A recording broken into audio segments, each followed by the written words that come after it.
In this Sicha, the Rebbe is going to be discussing the mitzvah of ha'anaka, of giving gifts to a slave after he goes free, and we're going to see how it can apply these days as well. The Rebbe says in regards to the mitzvah of ha'anaka, that a master gives his slave when he goes out free, the Sefer HaChinuch writes that even though this mitzvah only applies in the time when there is yovel, because in the time when there's no yovel, there aren't the dinim of the eved ivri of a Jewish slave. However, we could learn out from this also for something of these days. The Chinuch says, Yishma Chacham, the wise person should hear this and listen to this and take a lesson that if you hire a Yiddish worker and he works for you whether for a long time or for a short time, then you should give him gifts when he leaves from that which Hashem has blessed you. Says the Minchas Chinuch, who comments on the Chinuch, he says the fact that we could learn out this idea to give gifts to your employee when he leaves you, and we're learning it out from these dinim of ha'anaka, and we're learning it out because this is the right and the ethical thing to do, this is the moral thing to do, it's a nice thing to do. Says the Minchas Chinuch, this would be true only according to the opinion that says that the mitzvah of ha'anaka actually applies to all sorts of slaves. That is, whether a slave that Beis Din had sold him, or a slave that had sold himself. Then you could say, the Torah is telling you this is the ethical, the decent thing to do, and you apply it to an employee these days as well. However, says the Chinuch, according to the opinion that ha'anaka only applies to a slave that Beis Din sold, and that opinion learns it out, the Gemara says, because the pasuk when describing the mitzvah of ha'anaka in regards to a slave that Beis Din sold, so the pasuk says, Hanik tanik loy, give him gifts, which they interpret as meaning, give him, excluding someone else. A person that sold himself does not get gifts. If that's the case, then the mitzvah of ha'anaka is not just because of decency. And as he says, who knows what the reason is? Because if it would just be because that's the moral thing to do, then there would be no reason to differentiate between the different types of slaves, whether it's the Beis Din sold him or he sold himself into slavery. So if the reason is not because of decency and morals, then you can't learn out from the din of ha'anaka for an employee these days. The Minchas Chinuch, however, has a question, and he remains with a question, and that is, the Rambam paskins, according to the second opinion that we just said, that the ha'anaka only applies to a slave that was sold by Beis Din. If it only applies to a slave that's sold by Beis Din, not to one who sold himself, we said according to that should come out that we cannot learn out for an employee these days. We said the Chinuch says that we do say that an employee these days also gets ha'anaka, which would then imply that the Chinuch is of the opinion that both types of slaves get ha'anaka, and that's what we could learn out from those slaves to an employee these days. The issue is that it's not common that the Chinuch should be arguing with the Rambam unless in those cases where he explicitly says so. So the Rebbe says we could explain it in the following way. This idea that ha'anaka only applies to one who was sold by Beis Din and not to one who sold himself, which is the Rambam's opinion and one of the opinions in the Gemara, but this itself could be understood in two different ways. What is the chidush of the pasuk when it speaks about hanik tanik loy? Is the chidush of the pasuk that the whole concept of ha'anaka, that you need to be giving any gifts, that's the chidush, and therefore we say, since the Torah told it to us, hanik tanik loy, give it to the one who was sold by Beis Din, so we say, well, that's the only place where the Torah gives us this novel idea, and therefore we don't apply it to one who sold himself. And if that's the case, we also cannot apply it to an employee these days. That's one way of looking at it. The other way of looking at what the pasuk is trying to tell us is actually exactly the other way around. That the chidush, the novelty of the pasuk, is not that the person who best gets gifts. Rather, the chidush is that he's the only one that gets gifts, as opposed to the moicher atzmi. The chidush is more that the person who sold himself does not get the gift. In other words, that the obvious given thing is that yes, we do give gifts. The Torah is coming to tell us that for whatever reason it is, the moicher atzmi does not get a gift. According to this way of understanding it, then what would follow then is that even according to the opinion that says that the moicher atzmai, the person who sold himself, does not get the gifts, but the given thing is that usually everyone does get gifts, so then we could learn out from the mitzvah of ha'anaka, of machru based in. We could learn out for all other cases that they should get gifts, as long as it's not the moicher atzmai. So we could learn out from them also that generally there is some obligation of giving gifts to all types of people, and therefore we would be able to use it for an employee these days, as long as it's not someone that's clearly excluded or similar to the one excluded by the pasuk.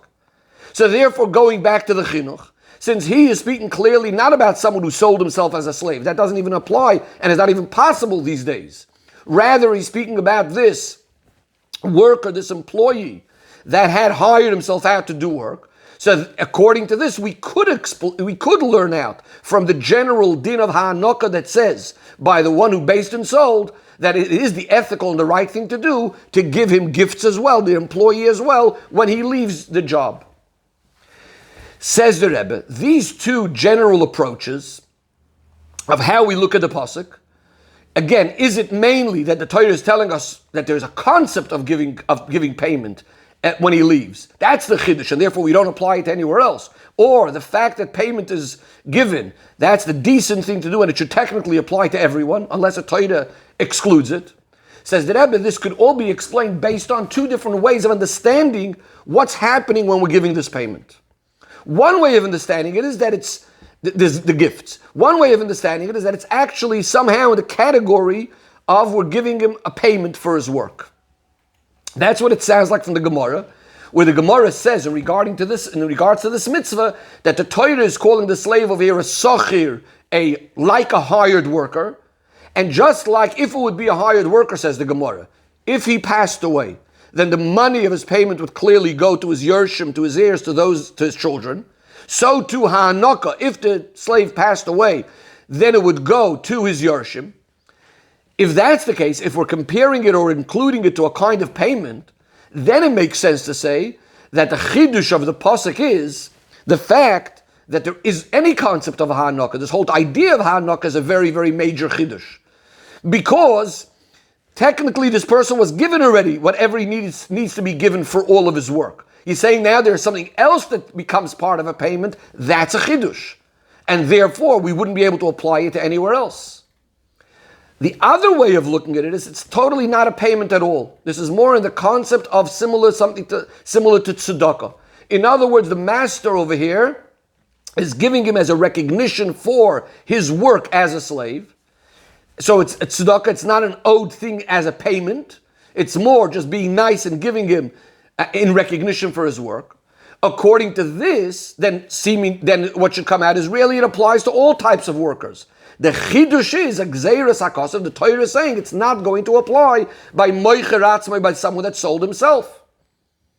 Because so again, the idea is that it makes sense. It's a nice thing to give someone a recognition. So this idea of machru based in is going to be what we call a milsa b'taima. It makes sense, and therefore it applies equally everywhere unless it's specifically excluded. So which one of these two ways would the Rambam agree with? Again, is it a payment or is it tzedakah? So the Rebbe says we could learn this out when we look at the order of the Sefer HaMitzvahs of the Rambam.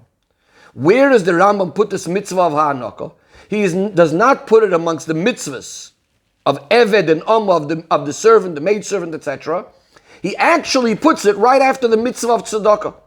From the fact that he puts it following the mitzvah of tzedakah is implied that according to the Rambam, ha'anaka is actually within the geder, it's related to this idea of tzedakah.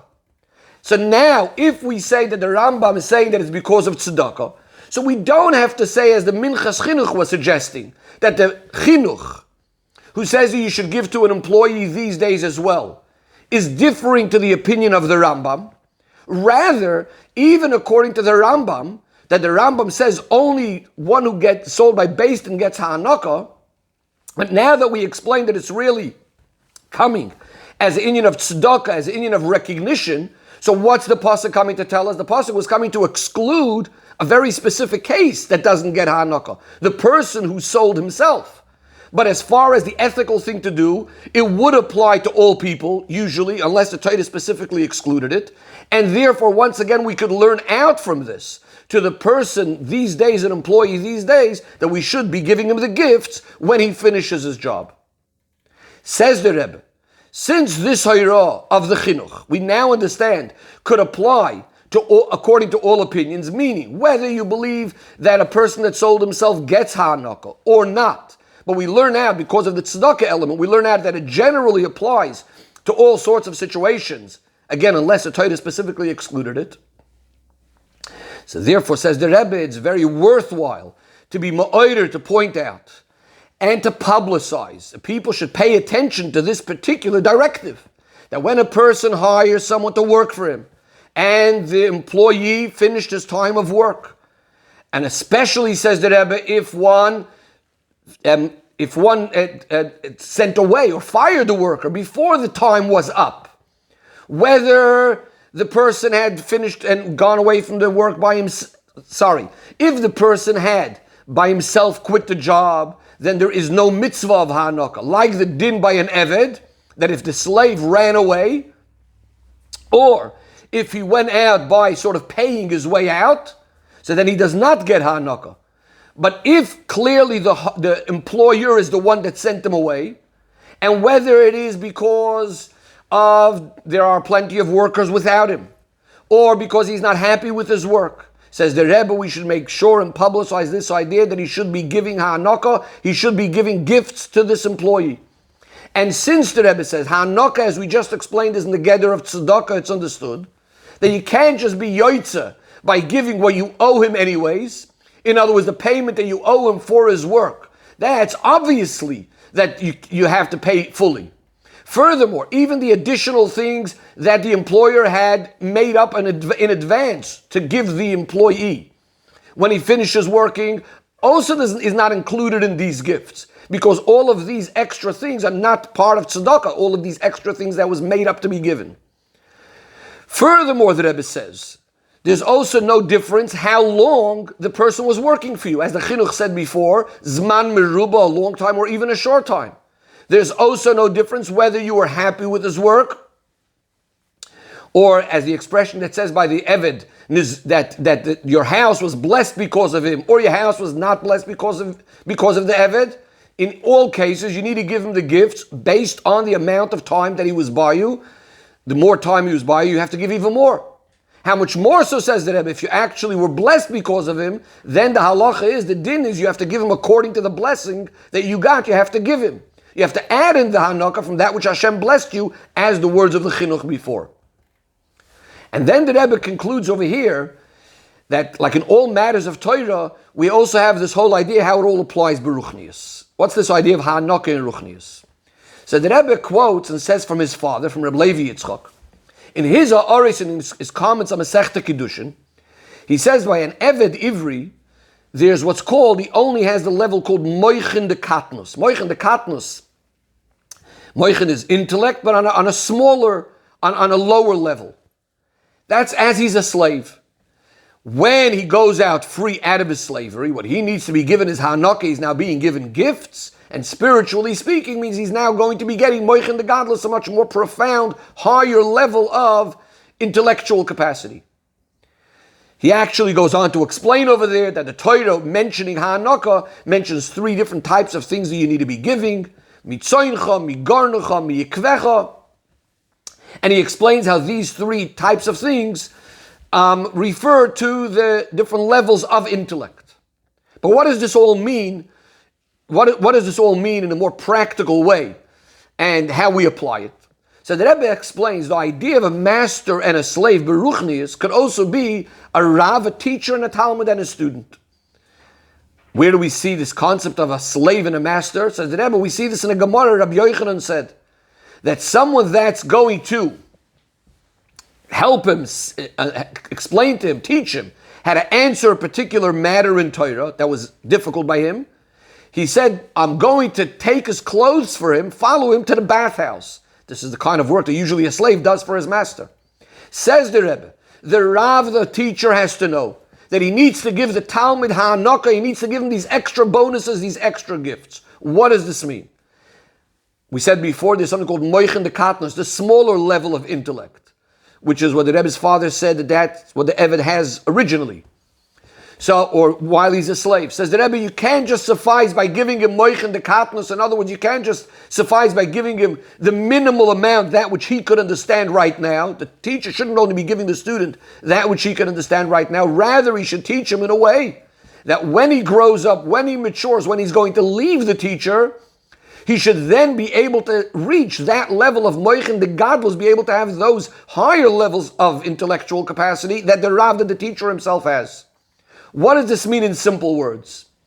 So it's clear that the Rav, the teacher, needs to explain to the Talmud also the depth of the halacha that he's teaching. He should understand it well. Even if it takes revising, reviewing the halacha many, many times till he understands it. But that's still all the depth of the understanding that's shaykh to the Talmud right now. Compared to the Rav, we would call this moichen de katnos. This is still petty things. Small things compared to the intellect of the Rav. So it might be deep for the Talmud only because right now he's not understanding it yet. So obviously you have to give him the depth of those things as well. But what about the things that are completely beyond the seichel of the Talmud? Those things that even for the Rav would be called moichen de gadlus, even on the Rav's level, these are the very, very major things of intellect. You would say that I'm not obligated to give to the student. That's what you may think. Comes the mitzvah and Hanaka and is adding and is teaching us that it's part of the obligation of the Rav to the Talmud. Yes, we call it a tzedakah, but it's still this mitzvah of Hanaka. The Torah is telling us we have to do this. That this Rav, this teacher, has to devote himself, has to work with his Talmud to the extent that ultimately the Talmud will be able to grasp, will be able to get even the deepest level, not only of the seichel that the Rav was trying to teach him, but even the Rav's own seichel on the deepest level. In other words, anything that the Rav has should eventually be able to come down to the Talmud as well. The Rebbe says this also applies in another area of those people that are trying to bring, whether young people, either physically or spiritually, Talmidim in Yiddishkeit, the whole idea of Torah and mitzvahs, are trying to bring people closer to Torah and mitzvahs. So you might think that since the other person is only a beginner, isn't it enough that I'm just getting involved and really dedicating myself to teaching him those things to which he's currently shaykh, to which he could currently somehow relate to? Comes along the Torah and says that since he's your Talmud, even if he only learned from you ois achas, one letter, the Mishnah in Pirkei Avos tells us that even one who learned one letter already has to call him his teacher, Rabbi Alufayim Yudoi. So even if he learned only a little bit from you, you already have to give him that ha'anaka, you have to give him those gifts. In other words, you're going to have to get involved with him till eventually he will reach your level of Yiddishkeit, all the greatest and deepest levels. Concludes the Rebbe, that through the avodah of the Yidden, who are Avdei Hashem, Hashem's servants, in the Sheish Shonim Yavod, like the servant that works for 6 years. This also applies to the 6 millennia of the world. So then we'll be Zoicha to the time of Hashviyas Yetzei Lachav Shichinom, when the Eibishter will give not only the payment and the reward according to what we have done these days, but also the Hanaka, all the gifts, the greatest Giluyim, which are like a tzedakah, which are complete bonuses beyond, completely beyond any avodah that we did. And and all of that happening in the 7th millennium, which is called Yom Shekulei Shabbos U'Menucha L'Chayei Ha'olamim.